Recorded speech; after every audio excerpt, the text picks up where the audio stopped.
La misión de un profeta siempre está claramente definida. Un profeta es aquel que habla pero también recordando la misericordia y el amor de Dios. Un profeta no es solamente la persona que anuncia, sino también es la persona que denuncia. No es la persona que simplemente recrimina y que invita permanentemente al pueblo a volver a la conversión de su corazón, sino también aquel que nos recuerda que Dios nunca nos ha abandonado. Siempre se cree que la misión del profeta tiene que cumplirse con éxito y que cuando la persona ha acogido en su corazón lo que el profeta ha dicho, pues esta predicación tiene que producir algún efecto en el creyente. Pero también podría resultar que en algún momento cuando nosotros escuchamos alguna profecía y si Dios pues en su profecía ha anunciado un castigo, pues entonces según la lógica humana el castigo de Dios anunciado por el profeta y transmitido por el profeta es lo que debería darse. Hoy nos encontramos nosotros con uno de los textos que son más indicativos de cómo en muchas oportunidades, siendo profetas honestos de Dios y anunciando la necesidad de la conversión, esperamos también la aplicación de una justicia, no según el concepto de la Sagrada Escritura, sino según el concepto humano. Y es que si Dios promete un castigo a un pueblo, pues lo esperado entonces es que ese castigo se cumpla. Pero ¿qué ocurre cuando la predicación surge efecto y efectivamente Dios ve cómo su pueblo y la persona a quien se le hizo el anuncio se convierte de todo corazón?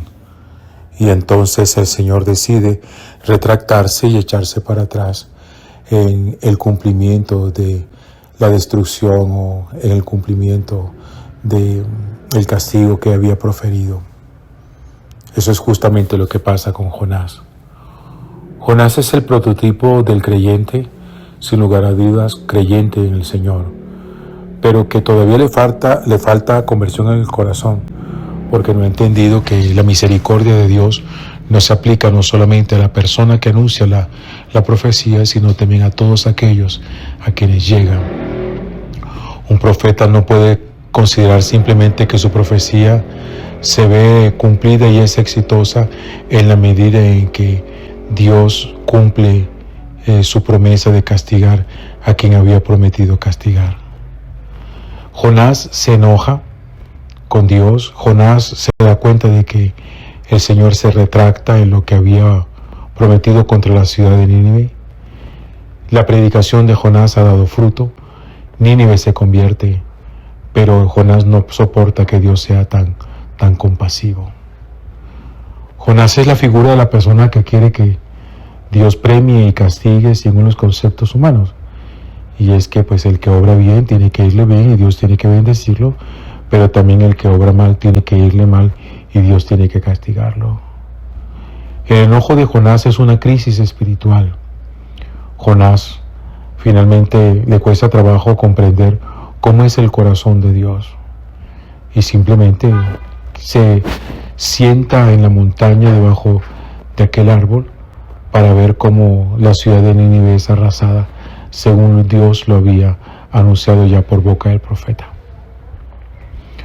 Jonás nos muestra a nosotros que muchas veces en el fondo lo que queremos es tener la razón y no simplemente compasión. No es la compasión lo que mueve nuestra predicación, sino el ser acertados y saber que nosotros somos los que tenemos la razón y que las cosas como lo decimos, así es como tienen que cumplirse. Tengo la convicción que muchas veces nosotros también quisiéramos en el fondo de nuestro corazón que Dios aplicara aquella justicia que nosotros no nos atrevemos a aplicar. Consideramos que en el camino de nuestra vida que muchísimas personas merecen un castigo severo por su actitud, por su comportamiento, por su maldad. Y entonces cuando no somos nosotros mismos los que aplicamos la justicia, decimos sencillamente todo se lo dejamos a Dios y Dios aplicará la justicia que los seres humanos no hicimos.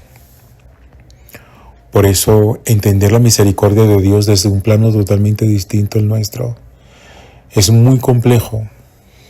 No es tan fácil ver cómo Dios es capaz de doblegarse el corazón en ternura cuando descubre que sus hijos están dispuestos a transformar su comportamiento y a volver a Él de todo corazón.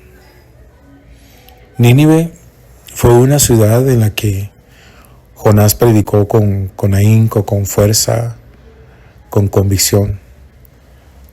Jonás tenía la tarea de llamar a la ciudad a la conversión.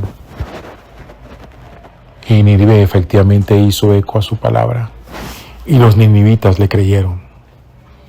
Jonás ahora simplemente se sienta en aquella montaña como un espectador tratando de mirar en primera silla el espectáculo de la destrucción de la ciudad para ver cómo Dios cumplía su promesa.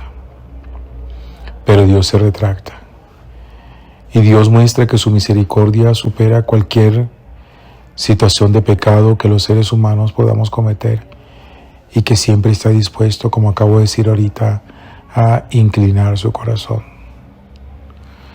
En muchas oportunidades nosotros, cuando tenemos conflictos, discusiones o cuando tenemos confrontaciones con otras personas, muchas veces lo que nos interesa es tener la razón. Y en algún momento podemos tener la razón y ganar la discusión por las razones contundentes que pesan. Pero tener la razón no siempre lleva a la solución de un conflicto, porque al final lo que queda son los corazones heridos y lastimados. Se necesita de ir muchísimo más allá y de incluso estar dispuestos que si en algún momento tenemos que ceder nuestra razón simplemente por un acto de misericordia, si es necesario hacerlo, es importante también dar ese paso.